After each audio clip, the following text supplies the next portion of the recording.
D'abord, les animaux naturels, hein. Les catastrophes naturelles, on ne peut pas faire autrement. Mais il y a des choses qu'on peut éviter parce que même des gars, il y a les mêmes mingi, dans le même endroit. Les sols et sous-sol appartiennent à l'État. Si on me place dans danger, qui kolongo la batouana. Donc, côté wana l'État na biso va gouverner, c'est prévoir. À mon avis, que Kinshasa za kutonda, Kinshasa va caniver za kukangama. Il faut vraiment décision moko. Il y a ma casse tout autour net, il y a ma kalamon. On peut dégager les gens 50 mètres, balongol bango l'État aménagé. Mais pas ça tina bon, na banina donc. Nepsaka uzaka na flag mongo salaka juste après le discours du président. Oui, y a 10 minutes après. Et souviens-toi la Nepsaka que c'est pour ça gouvernement faut payer ça 7 mois. Hein. Faut payer ça ni yango it. Ba mangando, je t'avais dit que quelqu'un qui avait un seul poste et pas Kabila n'a pas été vice-ministère. Ce qui a endémique au Tika, c'est qu'il avait déjà. Pour un union, c'est pour qu'il soit 2 ou 3. Et tu ne peux pas lui dire que Tiki Kounoya a posé à 0. Nous sommes bloqués dans des moments où et s'il n'a parce que le Premier ministre peut faire les forcing, qui est le président, Babimisa va Kobimisa, l'histoire va Kobimisa. Mais dans l'Assemblée, Bazo risque pas d'investir. Mais ce sont des politiciens. Politiciens, intérêt n'est pas pouvoir, c'était réel. C'est normal, hein? C'est normal. Yo qui n'a pas débauché en Ouest Kabazala qui pied. Oui, naïe. Faut passer plus. Tout le monde en partout. Pourquoi pas la politique comme Ngambo? Il fallait des moutons avec ça qui n'ont sacré à mesurer en ça sur la bango. Ils n'ont sacré, tu t'imagines? Majorité en Dengoana, 403 personnes. Et on est bloqué. Donc moi-même, j'avais dit dans cette émission que au moins avec FC, c'est un partenaire moko. On pouvait s'arranger bien. Mais maintenant, ce qu'on fasse, comment on dit que la tissé que dit wa mulumba, c'est les sphinx à les mettre. Atike la nanitan. Atike la nanitan. Il y a zako dosa ka discours non pour Mobutu azoloba. 10 minutes après, il y a un point de presse. Même à analyser tes habits, non, à rejeter déjà. Atike la mutu mon côté temps. Bon, les robes, je comme ange. Ba commune hier commune batike là non il doit c'est alinga ki politique batike ya ramotote bon basa appartenait nanto papa si so pe ligne tenga zolo bawa ndenge za parce que secrétaire général ndenge aloba na proposer na ils tia pays en danger que soit élection ezalate il faut je dois réagir moi c'est pour le Congo aux autres Congo en danger. Abonnez-vous gratuitement sur votre chaîne YouTube congodialogue.com. Abonnez-vous gratuitement sur votre chaîne YouTube congodialogue.com. Il y a Congo Dialogue photo solaka congodialogue.com. Balobi yo nanga photo solo la. Soko ozali congolais ya solo et sengeli otala bobele Congo Dialogue. Donc mona awa bokozo ba émission ya kitoko ya émission ya culture ya kitoko pona mboka na biso.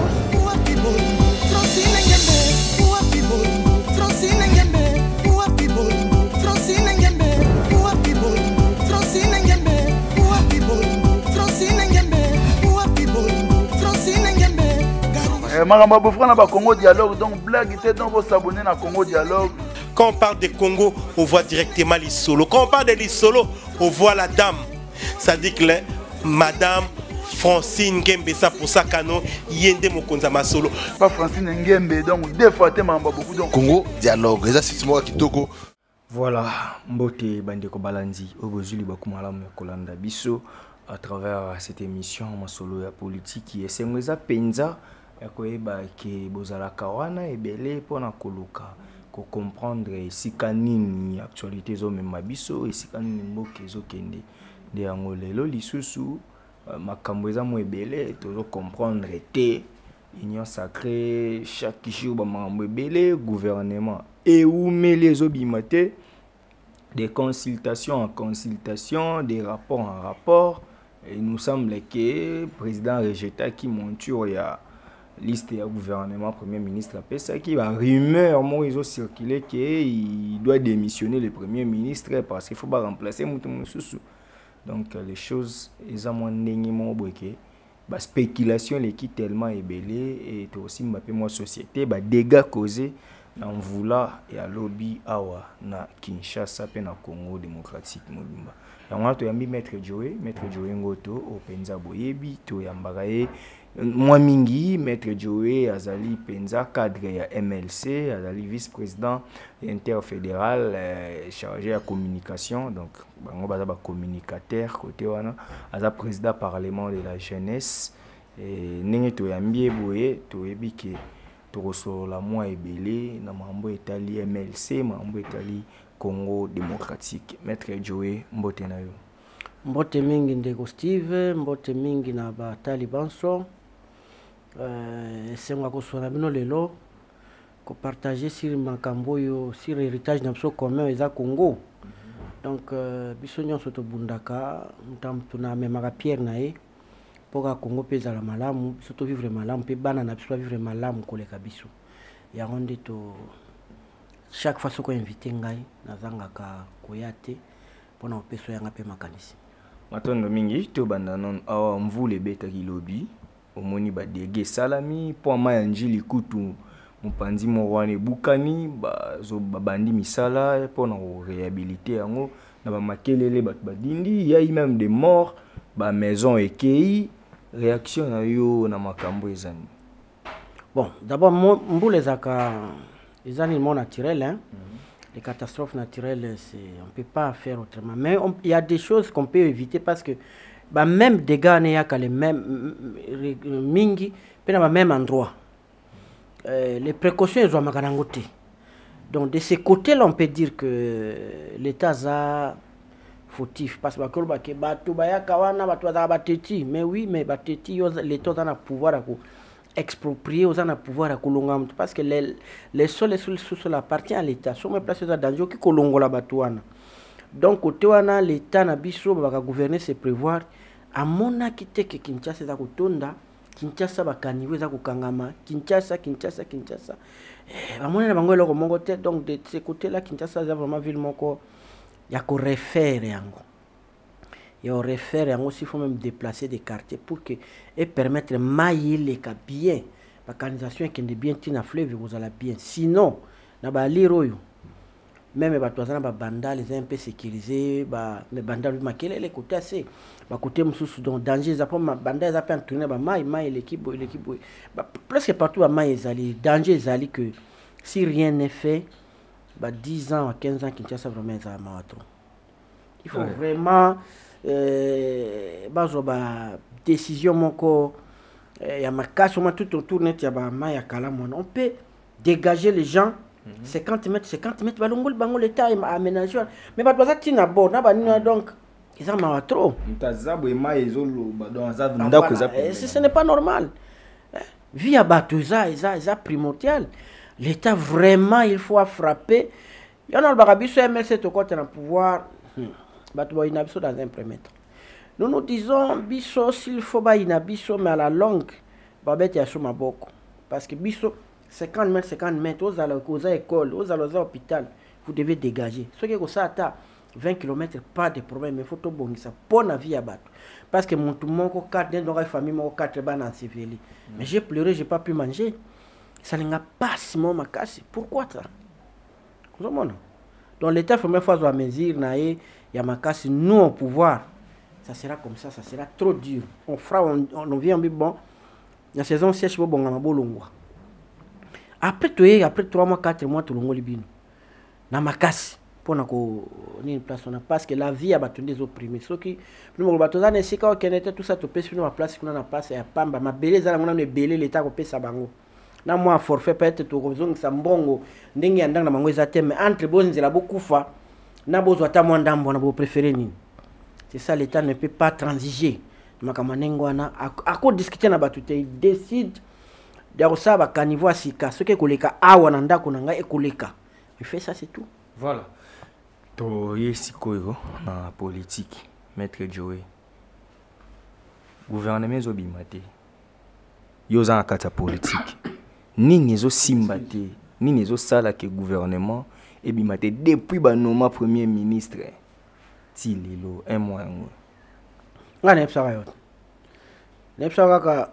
uzaka na flag mongo salaka juste après discours à président Oui, à 10 minutes après. Et souviens-toi, la NEP, ça que. Il faut que gouvernement, il faut payer ça 7 mois. Il faut payer ça. Parce que tous ceux qui ont dit non, nous c'est d'abord l'union sacrée, c'est la vision du chef de l'État, nous venons d'abord pas pour les postes. Là, je t'avais dit que quelqu'un qui avait un seul poste et pas Kabila, n'a peut-être un vice-ministère, ce qui a dit que c'est qu'il avait déjà. Pour une union sacrée, c'est pour qu'il soit 2 ou 3. Et tu ne peux pas lui dire que Tiki Kounoya pose 0. Non.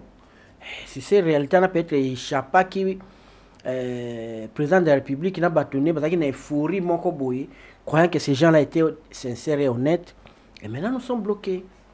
Nous sommes bloqués dans des moments où et si parce que le Premier ministre peut faire le forcing, qui est le président, Babimisa va kobimisa, l'histoire va kobimisa, mais dans l'Assemblée, bazo risque pas d'investir.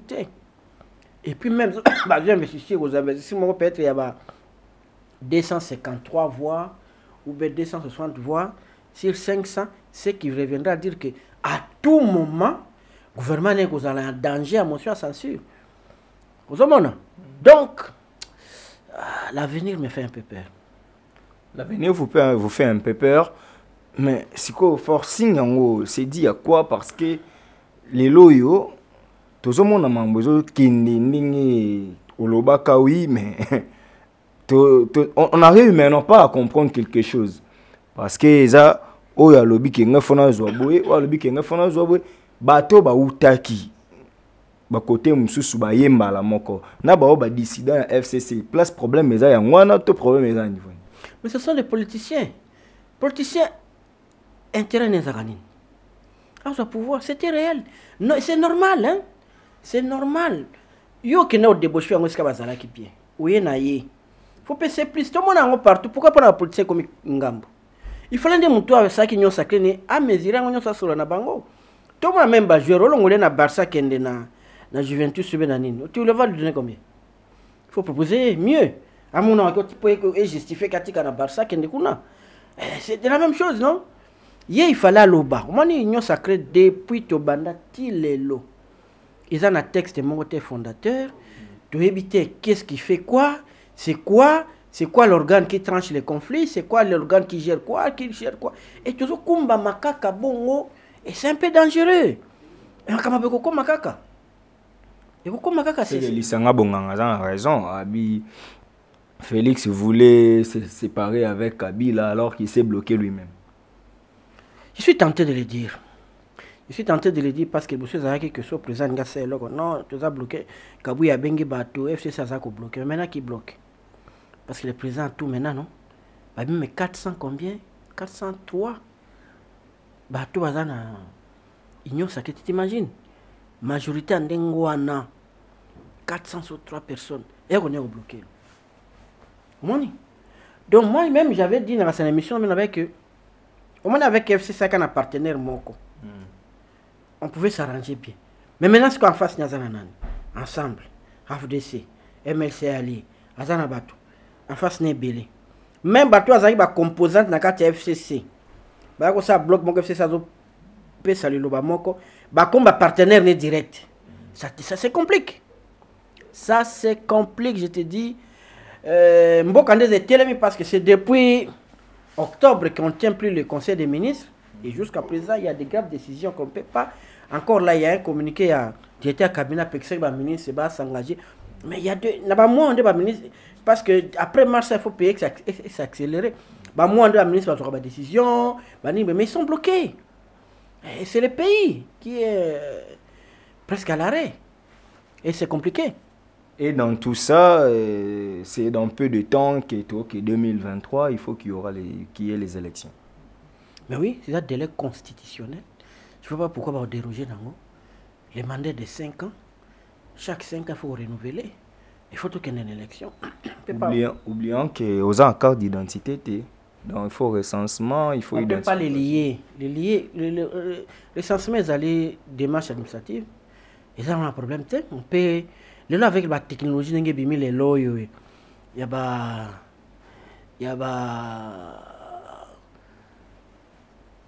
un tic, les lois. c'est facile, les gens makambo ya compliqué les sous-terres, hein. Ça peut pas bloquer. Ça peut pas bloquer, on peut faire ça en 6 mois, ben expert babi en 6 mois, on peut le faire, bah mais ça des moyens. Balanda qui mouton les gars na radio moko ya bino concurrent, alors bah qui avec 350 millions, il le fait en 8 mois. Si qu'on lui donne les moyens à 8 mois, tu as déjà en 2022. Comme ça on va tout ma carte d'électeur, on va aller voter, tu as un nombre à battre na ba carte na biso. Ça peut on peut pas les lier, pas du tout. C'est malhonnête. Donc recensement c'est un faux débat. Un faux débat, on ne peut pas lier l'organisation des élections. C'est un faux débat. On peut le faire, c'est une démarche administrative, c'est tout. Mais il y a des vidéos qui circulent déjà. Les gens disent que non, il faut beaucoup comprendre qu'il y a Facha Koutimbo Kamabe. Il faut non tous voir carte d'identité. Il fallait tremper par le babongo. Il fallait tremper par les Américains qui sont aux États-Unis. Il faut confier belé pour les Kaba. Continent nyonso normalement. Il faut tout bisoto botikana nungai. Hein? Fait pas tremper le babongo. Non, non, ça n'a pas de sens. Mutu nyonso na gestion na kutanga na makambo. Kabila kutanga na guerre M23. N'est-ce pas? Kutanga na makambo. Mais à cette élection de 2011, non? Mais à cette élection, donc ils ont un bongo. Ça veut dire na gestion na kutanga na catastrophe, kutanga bani. Mais on est à autre chose. On pas pas qui pour na Covid pour na nito futa batoté. Non. Nini pesa makambo besoin à l'État pour renouveler bateau, on doit le faire. On doit le faire. Faut mais pas. Koko moro boye na mboka aibi mambu ya élection te ya za na posa kaka azala bien et pourquoi pas laisser à Fachi ata moins 7 ans, moins 8 ans pour aluka bongisa makambo pour akuta mboka par terre, il est en train de construire mambu ebele ya sika. Terme na bino ana botikela ya sala laisser à nani ezala te na politique. Batikela nani? Non. Comment est-ce que la Tshisekedi wa Mulumba c'est les sphinx à limiter. Atikela nani temps. Atikela nani temps. Ya zako do saka discours non Mobutu azoloba. 10 minutes après il y a bengi point de presse. Même à analyser te abidja non à rejeter déjà. Atikela mutu mon côté temps. Bon le loba mso comme ba ange.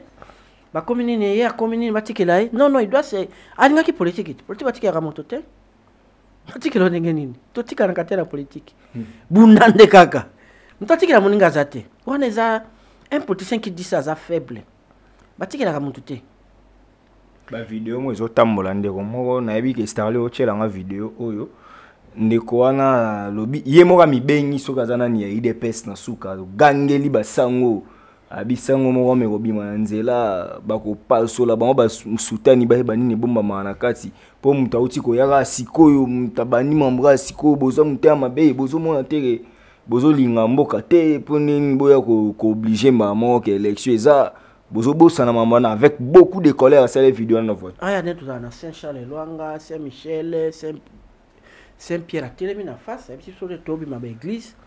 C'est ceux qui sont catholiques, c'est un poltron. Un poltron. Un vaurien. Les catholiques vont venir. Les pères de l'église vont tirer à l'arme. Parce que tout le monde part à l'élection. On ment aux gens. Il y a élection. Les budgets publiés. Allez les voir. Il n'y a pas. Batire kaka sonner d'alarme. Mais où est le problème? Il y a zoloba na soza makasi. Atelema. Akina ma paroisse ya église catholique à quelle place yeso azana commune so na mboka nyabima. Abandi ko défier basango. Parce qu'ils pensent que parce que nous sommes des catholiques, to sambelaka, to yebi ko bundate, to yebi ko beta makofite. To yebi loko mot. Pas ayat. Aya. Pourquoi il s'attire des malédictions pour rien? Qu'est-ce que les prêtres ont dit? Pourquoi on a organisé l'élection à la Belgique et à l'Ouba qui a bombardé la Belgique, non? Mais pour une parenthèse, vous avez qu'il y a des personnes à l'élection. Comment ça? Mais tu sais que dit le père ou quoi ça? Non, tu as une caméra. Si tu as une des personnes ou une phrase ou bien message on doit aller aux élections. Aya ko laksanga na tiki pour ça politique. Séville n'a jamais demandé les élections. la période. Depuis à Salati Akoufi. Oh.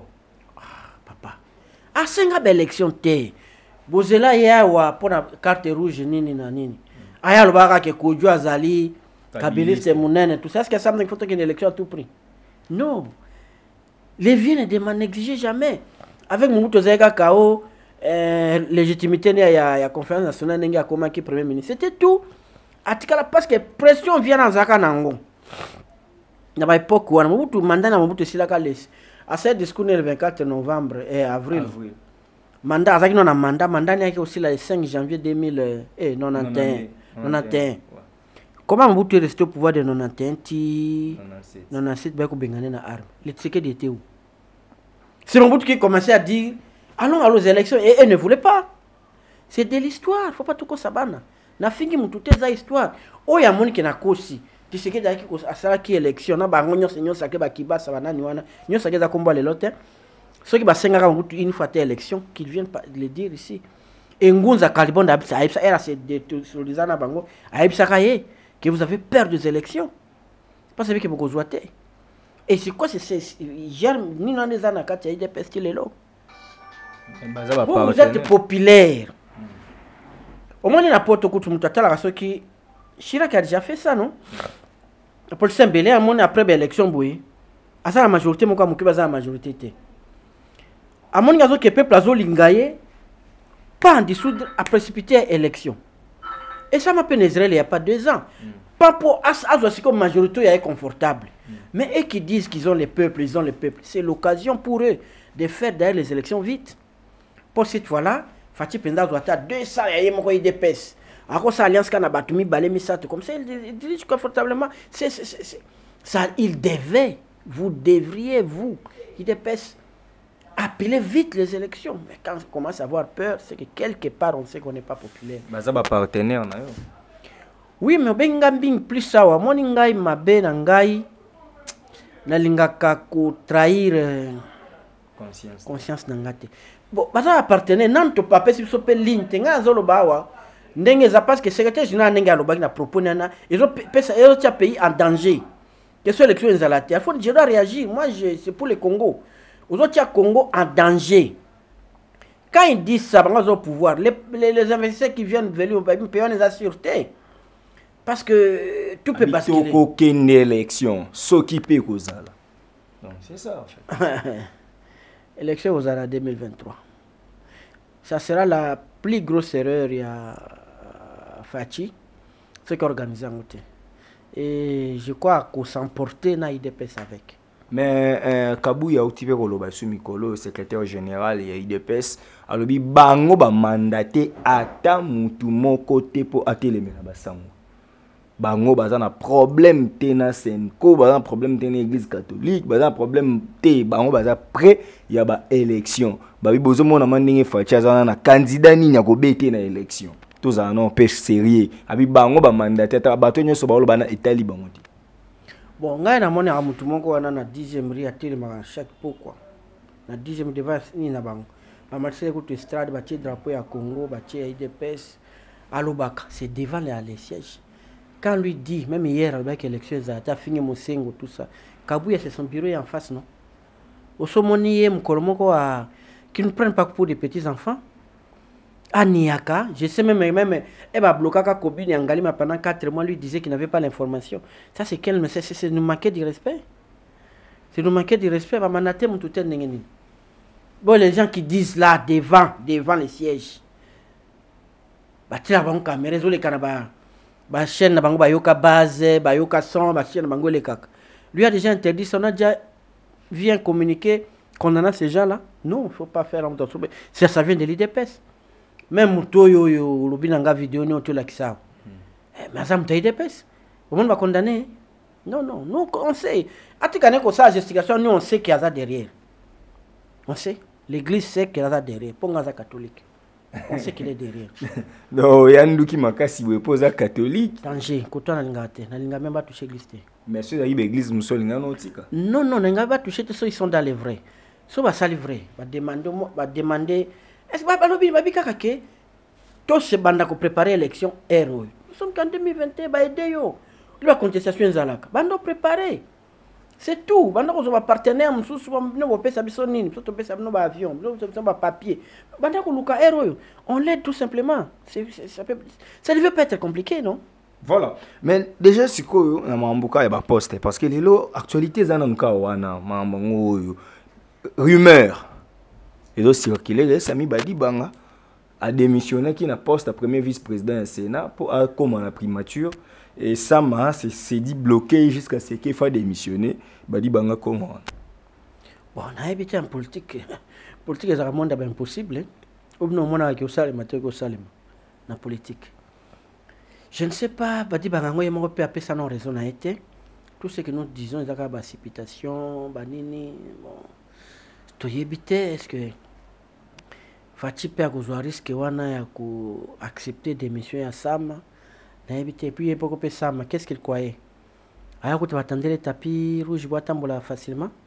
Non, il est jeune et là a na vigueur et abunda a sala banini a kangisa ba vision ba tunyoso ba viser a gérer.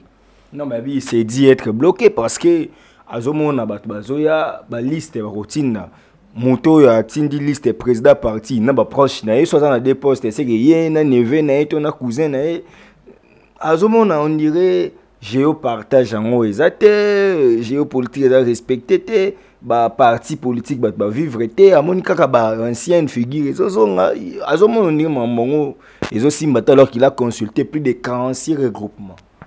Mais depuis la parole bien entière, tu vas supposer nda bimpa dans le banane. Là c'est pas cause la bango. Là c'est pas dans la raison mais il faut le bas. Il faut le cas le bas que bon, c'est depuis le 15 février que j'étais nommé, j'ai totalisé un mois si je suis bloqué c'est à tel niveau. À salver moi maintenant c'était. Moi je vous donne un snap c'est pas tout na consultant qui bango que il faut au moins 30% de femmes. Et ça la respecter donc à chaque liste botine de langa tenir compte des femmes dans le bac mais depuis on a zomo nelo comme côté tout ça allo bapé mais il ne dit rien afandi atika c'est Kabound qui prend les devants c'est nani bon on ne comprend rien. Mais Kabound prendra les devants, il est qui dans l'union sacrée Ayazane président il dépêche pourquoi le mêler na mambo parce qu'il y a si bato qui ende azaka so président la muki abenga kai yangwana maintenant soit qui me répond à quoi que ça m'a là côté il pas de consulter il peut en fait les types n'habite dans la bon limbisanga a dans la sens à l'état bien sûr qui président ayoka coming ba bloquer on le fait discrètement sans tambour les gens ne connaissent pas y battre. C'est un juriste en devenir. Oui mais il y a des juristes oui babaka la science sans conscience c'est une de l'âme. Donc tu peux être intelligent dans la science, non c'est mon conscience c'est compliqué. Hein? Donc même s'il est l'oreille du chef, on le fait d'une autre manière. Bamambo ezate pour bino MLC to yogi na liste wana bozoyi ga des ministères na vice moko. Bon, ndenge to yokaki que oui député égale un poste. Nous avons comme MLC, nous avons 17, donc on a 2 postes. Si on a un groupe Nabiso, tu vois 20, combien? Nous, on n'est pas exigeants parce qu'ils nous ont invités dans Makamuna Bango. Tout comme Kabila, tout ça. On ne peut pas être là trop exigeant. Vu le nombre avec l'élection, nous Salema qui battu un régime passé, Lingaki qui est tout sous Canabiso Kawana tous ceux qui ont 22 bah qui bakata qui tidi 8 na nini na constitutionnel après bah variabilité 3 tout comme qui tout na 17 bon c'est ça leur volonté le 2 wana alors bah après ça biso mais jusque là paix à si biso pénalité et vous allez nini na nini kaka vous aurez 2 postes et puis ça mango peu moins compliqué. On sait que nous sommes dans la liste, mais la liste est pas mutangaza nan. Nous on peut avoir tout un mécanicien. Yo qui peut ça y finance. Tout est compliqué. Il faut nous dire voilà bien nous tel parti pesong tel na batunaye va profit voilà on nous donne le portefeuille on nous donne les plans, qui ont les profils. Pourtant, on a parti au PC. Mais on nous donne ça et ça. Mais on va dire que bon, là, on va ensemble, tout le monde a un moi clair. Tu n'as qu'à la liste. Ensemble, toi, tu auras 5. Tu auras 4, mais toi, tu auras 2.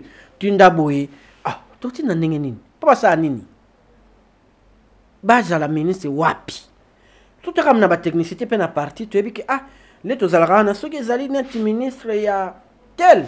On a quelqu'un, on peut les mettre. C'est la ministre énergie, on a tel. Mais ils ne sont rien. Quand vous aurez des postes. Donc, tout ça, va petit mot, tu vas y maman, quand vous avez comme bon MLC.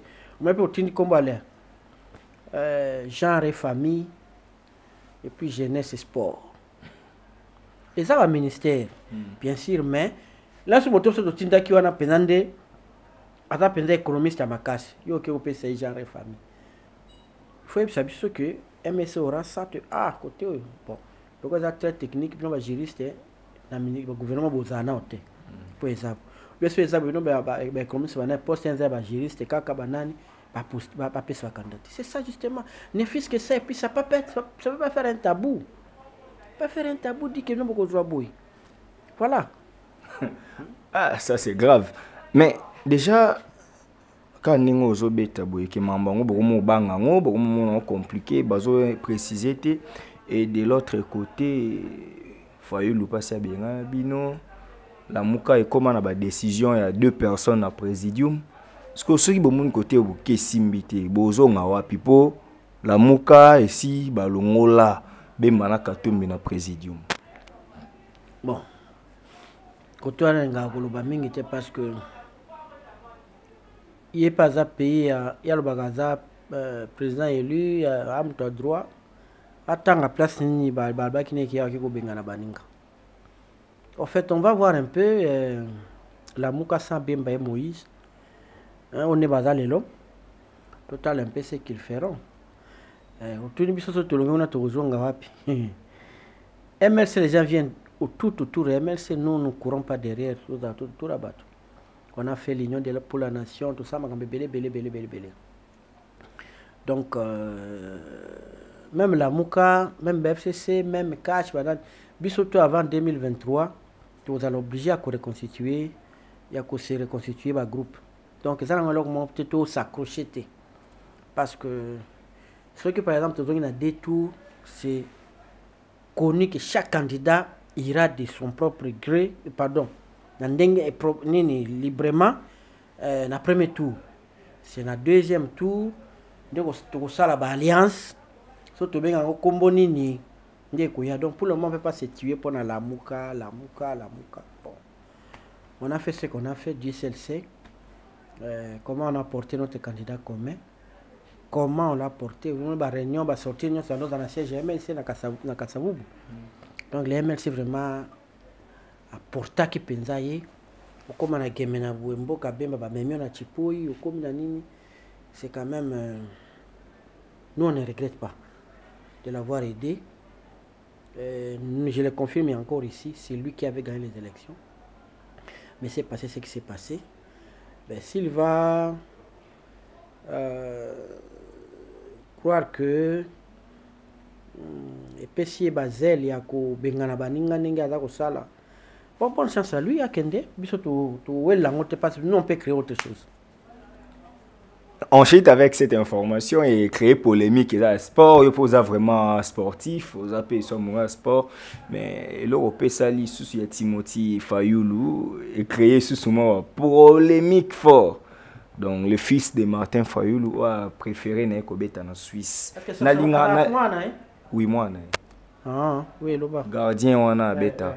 En fait, ce que polémique on a bon. Moi je suis en train de réfléchir. Est-ce que pour ça moi na président élu a rien ou changer nationalité était à l'endroit intérêt to pour na yo il devrait quand même sauver l'honneur de son père pour ça là vraiment la léopard parce que bien il est sélectionné par un signe. Ah ça il y aura déjà un match à Gabon ça na ban. Non mais Congolais ba sentiment. Est-ce que vous savez que le fils de George Weah habite dans la section États-Unis? Timothy Weah habite à Lille. Mais il joue dans la sélection États-Unis, son père est chef de l'État dans le Libéria. Mais quand même entre nous, moi, je suis à Fayou, la Suisse. Attends, il y a un Suisse. à côté école et centre de formation à Suisse. Mais les Suisses, ils peuvent aider le Congo autrement. À Robert Tane qu'on appelle lobby à Sali centre naé ya futa we ko aider kabana. On doit pas pourquoi biso amso na intérêt na biso to ponanga biso ya mwana commune, il est libre. Moi aussi moi je cherche mon propre neveu bon mon n'est pas kobima kalaté. Avec rappel na François moi je vais pas hésiter hein na lo bango so mona a podi lobby pona avec une équipe à France parce qu'il est français. Il est français. Aïe bien wate a sera papa so kuto so anae au kansa mundele. Comprendre? Si le bien poni à bête na équipe à France. Où est le problème? Ma benda boya biswa. Mais en fait le monde des encore beaucoup hein. Dieu a créé la terre et non les pays. Là, tu vois ça. Puis on te met ma barrière. Dieu a créé la terre. Mais Bino peut avoir la nationalité. Ah, lui, il n'est pas congolais. Au même tu as blog la nationalité pour bloquer Baninga. Il n'est pas de chez nous, il n'est pas de ma province. Pourquoi on a gâté la province en tout cas c'est ce qui province c'est comme diriger quand on originaire. Na gâté province c'est comme et comme ils sont tous à clan majoritaire. Ils sont tous comme ba tribu manine. Donc aucun verbe ba bloc on les a ligne ba faible. Donc pour na mwana Fayulu ba longola Fayulu na makamboana c'est son fils. Mwana ba ne bazara bazadia na manager na bango. Bazaka gérer. Ba tali ba paramètre naïf que ba chance za nango ya ko za la Suisse que aux la congolais. Ba démontrer famille pe moni avec l'investissement qu'ils ont fait sur l'enfant. Ba moni qui cause la bio et les problèmes. Moi je ne suis pas contre les garçons. Voilà, nous sommes arrivés à la fin de cette émission. Mais ce qu'on a MLC, Bozolo Banini, Namangambo, Nyonso, et Awanan Yomorote, mais Makanisi, il y a un mouvement de libération du Congo. Et pourquoi les grands silences, Jean-Pierre Bemba, Tilelo?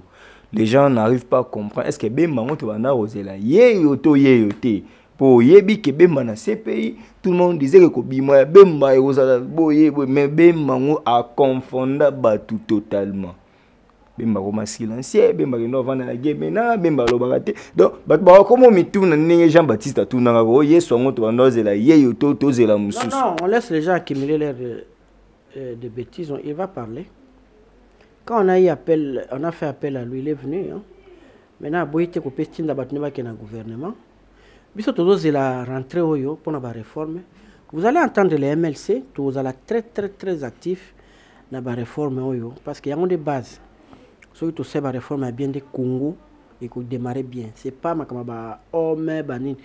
Baningi bembalo banin. Tout ce ça communiquer comme maintenant ensemble avec tout côté union sacrée.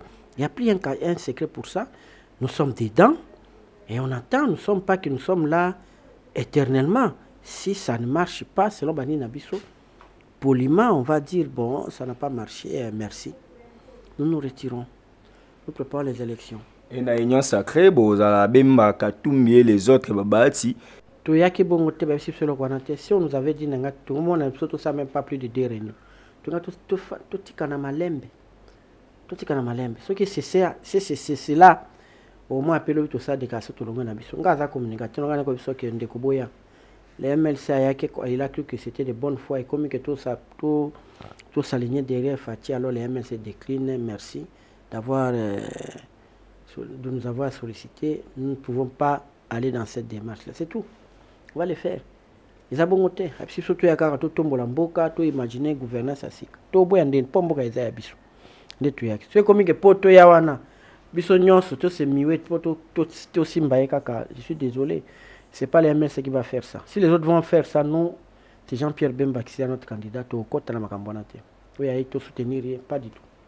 Mais déjà, les 15 déjà rentré, hein, donc Salama qui déjà lundi, on a les 15 ans de rentrée, Salama qui déjà n'est pas la Makambu, qu'on a discours, il y a Mbosso, qu'on a discours, il y a Bahati. Tout le monde a qui va plus de unité, mais là, mon confrère Nabiso, honorable député, papa Molière, a révélé le mot après kaka gouvernement ko bima bon on débat barolé là bon on a marqué ba mécontentement bon on a bat barolo ngoli sous union sacrée abidon gouvernement ces autres tardé quelque part les autres pas venir à l'Assemblée nationale on en a. Mais il a raison moni Ce que chaque fois babenga unité l'amour du prochain babenga c'est que ça est-ce que pensa bolingo ezalaka solo sincérité zaka c'est rare que la discussion maintenant j'appelle aux gens non et ça vient de soi. Donc comme mon l'air à l'obag non c'est que ça na moté parce que tout s'est trompé. Les gens disent que surtout raté masou tozanga moyen pour préparer l'élection. C'est ça la vérité. Nous devons être au gouvernement pendant le temps de préparer tous en bongo. Donc l'État va que ça. L'État va en bongo pour la campagne à lobby. Alors nous avons ce qu'on a raté. Ils peuvent venir au gouvernement, ça peut, on peut tolérer un peu et l'équipe aussi bat bon money, yo to peut sur son entreprise. Je te dis, beaucoup ça le gouvernement n'a pas qui investir en gros peut-être dans 258, 270. Ils ont large majorité. Ceux qui va investir, bazeli ba mandataire, bazuité. Ah ça moi ça 6 mois. Ah ça 6 mois. C'est des mystique. Parce que base ça mabé, tu que base sur idéologie, mon côté tu que pas sur intérêt en bongo. C'est comme ça. OK. Voilà, tu reviens sur l'émission maître Joey, message dans tout balandi biso. Message dans Zara que tout l'ingaka nzambe liboso après y Congo. Ba parti politique na biso ba leader na sim. Soza na amour à Congo. Même quand ceux qui dirigeants na zo kende mabe na sens ya koboma Congo au téléméraille. Donc tout amour à Congo avant sans passion, sans koinana. Ba différence to zalaka nango ezalaka te po ina moninga. L'IDPS, PPRD bango c'est le socialisme va développer dans le Congo. Tant mieux. Biso MLC, INC, ensemble, tout Biso, c'est le libéralisme. Biso, mais pour nous développer Nino, qu'à Congo, et pourquoi tu es au bon man? On ne peut pas. Bah, opposition, bah, tu sais que bah, bandela Biso ango, que au solo là, na moninga note, voilà ce que il est vendu, il est acheté. Viens checker la bête, bah, tu as belé, hein. Et comme on bang en économie, on a pas de ce n'est ce n'est pas possible. Donc tout tika on diamétralement opposé. Yo le il faut l'état intervenir à mina makanga na bi pona nga l'état faut décharger. Faut que pesa privé ba tonga pe banzela. Faut que pesa privé ba sala bonga yemesa lo biango bongo. C'est moi ko balanga ero basala bongo bataba comme puissant ba koni nga bino nga na vision nga yango. Yo pour le bibo nga pe biso c'est bongo l'état n'a pas suffisamment de moyens mais ma charge nyonso. Et ça ma discussion pour kakato développer mboka. Je ne vois pas pourquoi nous là tobo manaka. Tobo manaka. Donc ngai na senga na ba congolais to linga ka Congo et puis na suka kaka na ba que ceux qui montent sur place ça le boni banzela dinditi. Et katani po nini? Maïzo le kate. Toujours boire plastique partout et boucher. Ce qui chacun a dit non, dès n'a pas plastique, l'aime c'est que bomaka moi na quelque part parce qu'il faut boucher, mais que tonda. Dona zala na même pour toi, na du place mon pour bien boire kango, donc ça comme vecteur de développement. Papa, 3 ans zamingi na ba pour na Congo parce qu'on a tellement de richesses que surtout se mettre comme les gens peuvent nous prêter même 500 milliards. Parce que oh ils ont ma bien am 1000 milliards, 1000 milliards qui peuvent exploiter des années. Toko ya bobo yo sala kanga nzela watibu yo sala nga bozo ba richesse ba kozala moya ko futama toza nango mais soki kaka tozotia ba kere les angiti na mato. OK. Voilà. C'était maître Joey Ngoto pour comprendre que tozala ki na na plateau à lobby parce que fakito yeba pourquoi gouvernement zobima kate vous avez compris il a tout dit. Donc merci na bino nyonso. Obola dibiso bo commenter bo benga bo discuter aux alamala mingi merci no d'être ça depuis Switzerland merci na Starly Lima na réalisation il y a émission merci na bandeko tout bozo soutenir kaka ke émission et qui est bien bino bat sambela kabino bat bolinga ka émission oyo évoluer voilà et zaki esengo yo ba boze belé vraiment to comme na suka ya émission quand est le peuple congolais mi bundela poso mi bundelité muto bundela yo azate donc puissance à liloba il est qui a lisasi ngala bino tokutani mbala sima. Abonnez-vous gratuitement sur votre chaîne YouTube congodialogue.com.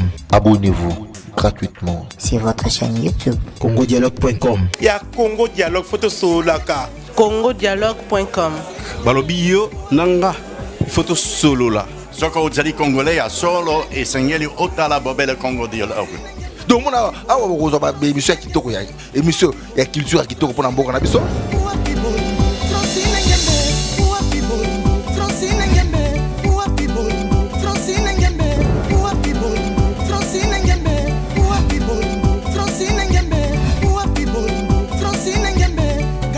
makambo bofra na ba Congo Dialogue, donc blague était dans vos abonnés na Congo Dialogue. Quand on parle de Congo, on voit directement l'Isolo. Quand on parle de l'Isolo, on voit la dame. Ça dit que Madame Francine Ngembe, ça pour ça Kano, Yende Mokonza Masolo. Pas Francine Ngembe, donc deux fois, beaucoup donc. Congo Dialogue, les assistements qui toko.